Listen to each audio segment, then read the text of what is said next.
আল্লাহ বলছেন শাহিদাল্লাহু আন্নাহু লা ইলাহা ইল্লাহু ওয়াল মালাইকা ওয়া উলুল ইলমি কাইমান বিল কিসত। উলামায়ে কেরাম সাক্ষী। এক নম্বর সাক্ষী হলেন আল্লাহ, দুই নম্বর সাক্ষী হলেন ফেরেশতারা, তিন নম্বর সাক্ষী হলেন উলামায়ে কেরাম। সুবহানাল্লাহ। তাহলে হযরত ইমাম কুরতুবী রাহিমাহুল্লাহ তাআলা বলেন এই এক আয়াতই তো উলামায়ে কেরামদের ফজিলতের জন্য যথেষ্ট। জোরে বলেন। বলছেন উনি আর কোন আয়াত দরকার আপনার উলামায়ে কেরাম আর ইলমের ফজিলতের জন্য? হাসান বসরি রাহিমাহুল্লাহ তাআলা বলেন ওয়ানিল হাসানে মুরসালা, হাসান বসরি রাহিমাহুল্লাহ তাআলা থেকে মুরসালান বর্ণিত। হাসান বসরি বলেন আল্লাহ পাক তার নবী সুলাইমান আলাইহিস সালাতু ওয়াস সালামকে আল্লাহ পাক বললেন, নবী সুলাইমান আমি আপনাকে তিন জিনিসের মধ্য থেকে যে কোনো একটা বাছাই করার জন্য আপনাকে পূর্ণ এখতিয়ার দিলাম, যেটা বাছাই করবেন বস এইটাই নিবেন। দুই নম্বর আপনি আর কোনো কিছু চয়েস করতে পারবেন না। বলছেন আল্লাহ ঠিক আছে দেন। আল্লাহ দিলেন তিন জিনিস। কয়টা? ইম্মাল মাল ওয়া ইম্মাল মুলক ওয়া ইম্মাল ইলম। আল্লাহ বলেন ওগো সুলাইমান আমি তোমার সামনে সম্পদ রেখেছি, আমি তোমার সামনে সম্পদ রেখেছি, বাদশাহী রেখেছি, ইলম রেখেছি। ওই তিনটা থেকে তুমি একটা কবুল করো। সুবহানাল্লাহ। কয়টা? আল্লাহ বলেও দিছেন যেটা নিবেন একটাই। কয়টা? কয়টা? একটা। আর চয়েস পরিবর্তন করতে রিভিউ করার সুযোগ নেই। ফার্স্ট চয়েস এটাই লাস্ট চয়েস। আর দ্বিতীয়বার চয়েস করার কি নাই সুযোগ।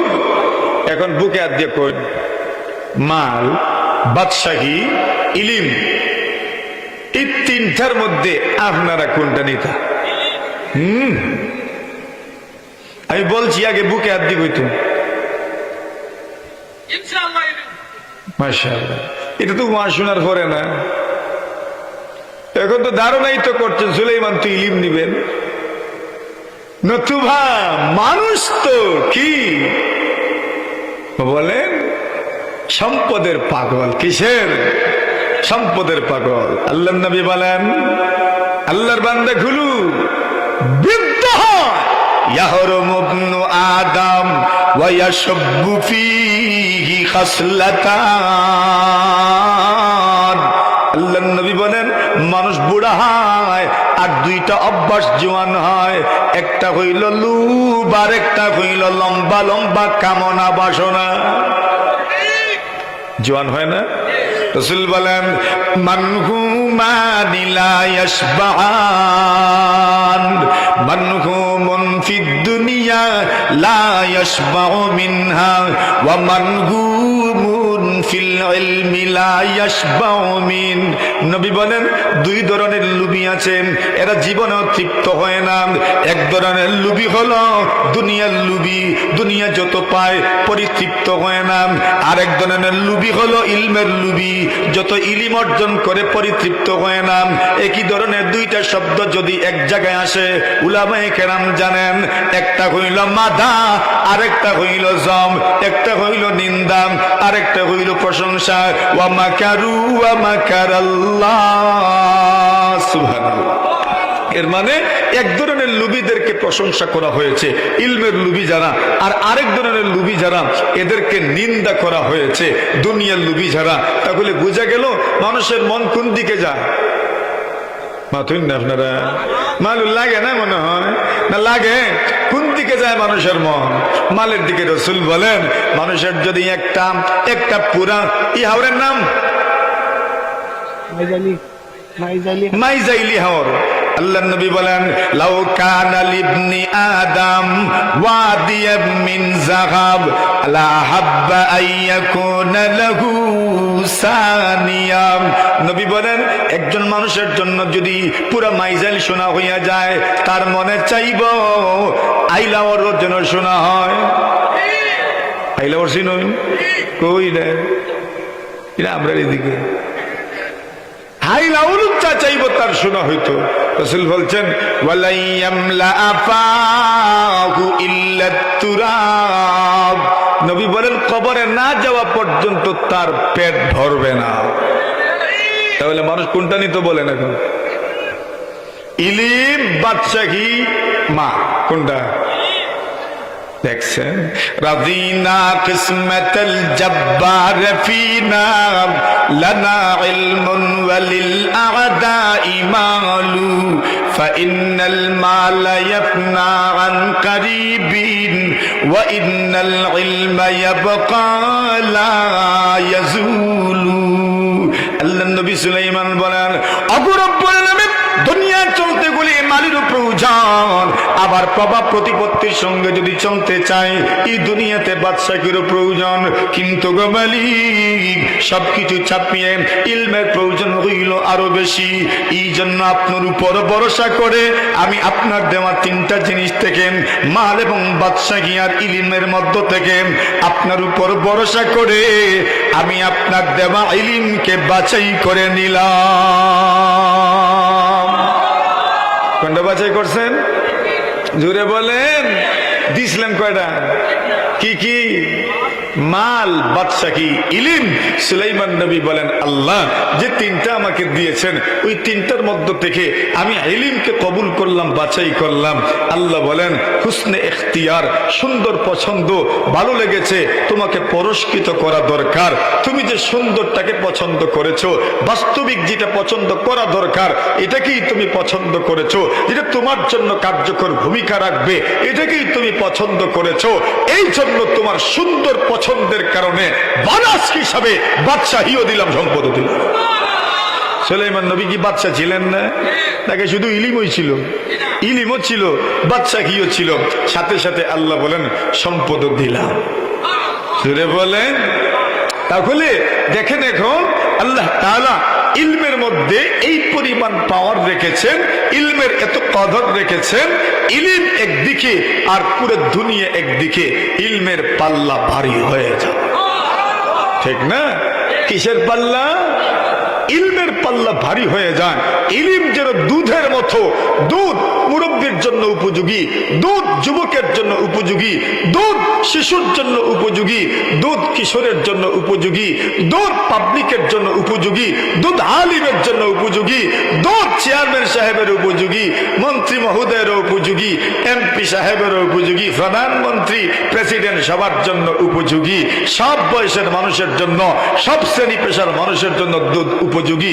ইলম সব শ্রেণী পেশার মানুষের জন্য জরুরি। এজন্যই রাসূল বলেন বাইনামা আনা নাইম ইদ উতিতু বিকাদাহি লাবান। আল্লাহর নবীজি বলেন আমি ঘুমন্ত ছিলাম, হঠাৎ করে স্বপ্নে দেখি আমার সামনে একটা বড় বালতি আনা হয়েছে, অথবা জগ আনা হয়েছে, অথবা মনে করেন যে কোনো একটা জিনিস, যে কোনো একটা জিনিস যার মধ্যে দুধ রাখা হয়। আল্লাহর নবী বলেন দুধে ভর্তি একটা জগ আমার সামনে আনা হয়েছে। ফাশারিবতু মিনহু, আমি ওই দুধ থেকে পান করলাম। কি পরিমাণ পান করেছি? রাসূল বলেন হাত্তা আন্নী লা আরাদিয়া ইয়াখরুজু মিন আযফারি। নবী বলেন এত পরিতৃপ্ত হয়েছি আমি অনুভব করলাম আমার আঙ্গুল দিয়া যেন দুধ বের হচ্ছে। তর্জমা হয় নাই আমার, আমার আঙ্গুলের নখ দিয়া যেন দুধ বের হচ্ছে। সুবহানাল্লাহ। তো সমান হই, ভুলটাও যেমন শুদ্ধটাও যেমন। জুড়ে এখন জুড়ে কেন কইবেন এটা বুঝাই আমি। মানুষের আঙ্গুল যখন কাটে নখ দিয়া কি রক্ত বের হয়? হ্যাঁ, চামড়া দিয়ে বের হয়। রাসূল বলছেন এমন ভাবে পান করেছি আর এত পরিতৃপ্ত হয়েছি আমার কাছে অনুভূত হয়েছে যেন আমার নখ দিয়ে আমার দুধ বের হচ্ছে। মানে এবার মনে করেন কি পরিমাণ পান করছেন, রাসূল বুঝাইছেন। মানে আমি এত দুধ পান করেছি। উনি বলেন এরপরে আমি শেষ করতে পারলাম না, দুধ অবশিষ্ট রয়ে গেল। অবশিষ্ট দুধ আমি কি করব? সুম্মা আতাইতু ফাদলি ওমর ইবনুল খাত্তাব। আল্লাহর নবী নবীজি বলেন আমি লক্ষ্য করে দেখি দুধ অবশিষ্ট রয়ে গেছে, অবশিষ্ট দুধ আমি আমার পাশে উমর ছিলেন, উমরকে দিয়ে দিলাম। বলেন এখন উমর দুধ পান করলেন। নবীজিকে সাহাবীরা প্রশ্ন করেন ফামা আউয়ালতাহু, এই স্বপ্নের ব্যাখ্যা আপনি কি করেছেন? নবী বলেন ইলিম। জোরে বলেন, মানুষ ইলিমকে দুধের সাথে আপনার এমন ভাবে ইলিম আর দুধের মধ্যে তুলনা করা হয়েছে, দুধ যেমন সব বয়সের মানুষের জন্য উপযুক্ত উপযোগী, ইলিমও সব বয়সের মানুষের জন্য উপযোগী। ঠিক না বে ঠিক? তাহলে বলুন আপনারা যে মাদ্রাসা প্রতিষ্ঠা করলেন ঠকছেন নি আপনারা? হ্যাঁ, সুলাইমান নবী তো ইলমই নিয়েছেন, ইলম নেওয়ার কারণে উনি কি পাইলেন? বাচ্চা ঘিও পাইলেন, সম্পদও পাইলেন। আপনারা মনে হয় মাদ্রাসার খেদমত করার কারণে শুধু ইলমই পাইছেন, সম্পদ মনে পাইছেন না। ভাইজন জোরে বলেন মিলছে নি? আরে আমরা তো উদাহরণ দিই আপনাদেরকে দিয়ে, আমাদের মাদরে ইলমি জামিয়া রেঙ্গাকে গহরপুরকে দিয়ে উদাহরণ দেই। এই এলাকার লোকজনের কি বা ছিল, কি বা ছিল, নারাজ হওয়ার কোনো বিষয় না, কি বা ছিল একটা সময়, কিন্তু ইলমের খেদমত করতে করতে করতে করতে করতে করতে করতে এদের ঘরে ঘরে ঘরে ঘরে ঘরে ঘরে আল্লাহ তাআলা এমন ধনী মানুষ বানায়া দিয়েছেন, বলেন আলহামদুলিল্লাহ। এটা ইলমের খেদমত করতে করতে, ইলমের খেদমতের কারণে যত মানুষই ইলমের খেদমত করেছেন আল্লাহ তাআলা এদেরকে দুনিয়াতে সম্মানী বানায়া দিয়েছেন। যত এলাকার মধ্যে ইলমের খেদমত হয়েছে ওই এলাকাগুলোকে আল্লাহ পাক রব্বুল আলামিন কিয়ামত পর্যন্ত স্মরণীয় বরণীয় করে রেখে দিয়েছে। মনে করেন যদি ওই জায়গাগুলো আমাদের হাতছাড়াও হয়ে যায়, এরপরও সেগুলো মুসলমানদের ঐতিহ্য বহন করে। সুবহানাল্লাহ বলেন। স্পেনে সারা দুনিয়ার সবচেয়ে বেশি ইলম ছিল স্পেনে, কিন্তু আল্লাহ তাআলা আমাদেরকে পরীক্ষার সম্মুখীন করেছেন। 750 বছরের মতো রাজত্ব করার পরেও স্পেন যখন মুসলমানদের হাতছাড়া হয়ে গেল, কিন্তু আলহামদুলিল্লাহ আল্লাহ তাআলা স্পেনে এখনো মুসলমানদের ছাপ, মুসলমানদের ইতিহাস ঐতিহ্যকে রেখে দিয়েছেন। জোরে বলেন। আর এটা ইলমের একটা প্রভাব, এখনো আজও স্প্যানিশ ভাষার বেশিরভাগ শব্দের মধ্যে আরবির প্রভাব। যারা স্পেন আছেন আপনাদের এদেরকে জিজ্ঞাসা করিয়েন, বলেন স্প্যানিশ ভাষায় কয়েকটা শব্দ বলো, দেখবেন প্রায় শব্দের শুরুতেই এরা এল বলবে। এ এল ই, এ এল এল এল এল শব্দ যোগ করবে। এল কেন্তেরা মানে পুল, আরবিতে আল কান্তারা মানে কি? পুলের আরবি কি? আল কান্তারা। এল কায়েদ, আল কায়েদ মানে নেতা, এল কায়েদ বলে স্প্যানিশ ভাষায়। মানে প্রায় 60% শব্দ এমন আছে স্প্যানিশ ভাষায় যেই শব্দগুলোর শুরুতে এ এবং এল যুক্ত, এটা আরবির প্রভাব। সুবহানাল্লাহ বলেন। কি মনে করলেন? ইলিম যেখানেই ছিল একটা ছাপ রেখে যায়, একটা প্রভাব রেখে যায়। শতাব্দীকে শতাব্দী চলে যাবে, বছরকে বছর চলে যাবে, এরপরও ইলমের প্রভাব শেষ হয় না। কবি ইকবাল চিনেন? কবি ইকবাল চিনেননি? কবি ইকবালকে চিনেন না? নাম শুনেন নাই? বক্তারা তো বলেন, কত মাঝে বলেন কবি ইকবাল। উনি বলেন আমার জীবনটা কেমন ছিল, আমি যখন ছোট ছিলাম, জন্মগ্রহণ করেছি, আমার আব্বা জানেন উপার্জন নাকি হারাম ছিল অথবা সন্দিগ্ন ছিল। আমার আম্মা চিন্তা করলেন ওই উপার্জন থেকে যদি আমি আহার করি তাহলে আমার বুকে যে দুধ আসবে এটা হারাম হবে, আমার সন্তানকে কি আমি হারাম দুধ পান করাবো? দেখেন মা কি পরিমাণ সচেতন ছিলেন। আল্লামা ইকবাল বলেন, মায়ের স্মৃতিচারণ করে বলেন, আমার জ্যোতির্ময় ঈমান ইয়াকিন, আমার আলোকিত ঈমান ইয়াকিন গঠনের পিছনে সবচেয়ে বড় ভূমিকা আমার মায়ের। আমার মা কি করলেন? বাবার উপার্জন থেকে উনি খান, ওনার শরীরে দুধ হয়, ওই দুধ আমাকে পান করান না, আমার জন্য আলাদা একটা বকরি কিনলেন, ছাগল কিনলেন, ওই ছাগলের দুধ পান করিয়ে আমাকে বড় করেছে। জোরে বলে। দেখেন মা কি পরিমাণ সতর্ক থেকেছেন, আমার সন্তানকে কিভাবে আমি গড়বো, কিভাবে গঠন করব। কবি ইকবাল বলেন, আজকের দুনিয়াতে আমি যা হয়েছি সবকিছুর পিছনে অবদান হলো আমার মায়ের। এমন মা দুনিয়াতে আছে না নাই? ফায়া মুনজিবাতিল বুতুলাম আনতুন্না বিফুল হানানি বারিশুল ওয়াতানি। এমন মায়েরাও তো দুনিয়াতে আছে যারা সুন্দর সুন্দর আপনার সন্তানকে জন্ম দেয় না, এরা যেন একজন বীর বাহাদুরকে জন্ম দেয়, যাদের এক একজনের চিন্তা চেতনার সামনে সারা দুনিয়ার বেঈমানরা পরাজিত হয়ে যায়। এমন আছে না নাই? এক কবি ইকবালকে দেখেন, এক কবি নজরুলকে দেখেন, এদের জাগরণী কবিতা যদি আপনি পড়েন তাহলে আপনার মধ্যে একটা বিদ্রোহ ভাব চলে আসবে, ঠিক না? কবি ইকবাল উনি যখন স্পেনে গিয়েছিলেন উনি বলেন, আমি দেখেছি পুরো স্পেনে মুসলমানদের ইলমের ছাপ রয়েছে, মুসলমানদের হারানো ঐতিহ্যগুলো আমি দেখেছি, মুসলমানদের হারানো ঐতিহ্যগুলো দেখে আমার দিলকে আমি সান্ত্বনা তো দিতে পারি নাই, কিভাবেই বা পারবো। তবে কবি ইকবাল বলেন, আমার কি মনে হয়েছে জানো, আমি সেই সময় স্পেনকে দেখে আমি মনে মনে চিন্তা করেছি, আজ যদি স্পেনকে পুনর্গঠন করার জন্য যদি স্পেনে রক্ত দিতে হয় আমি রক্ত দিতে প্রস্তুত আছি। জোরে বলে আরে কবি, এক কবি ইকবাল, আসপানিয়া তু খুনে মুসলমান কা আবি হে, मानिंद हरम पाक है तू मेरी नजर में,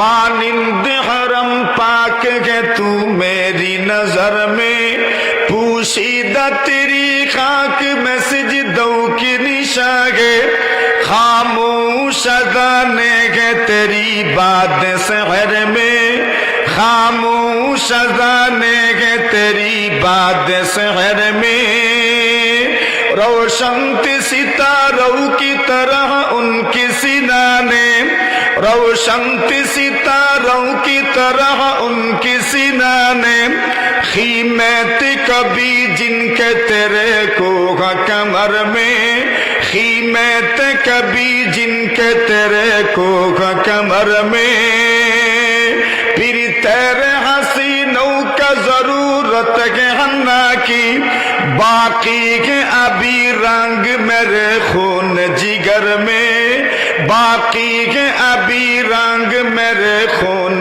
जिगर में,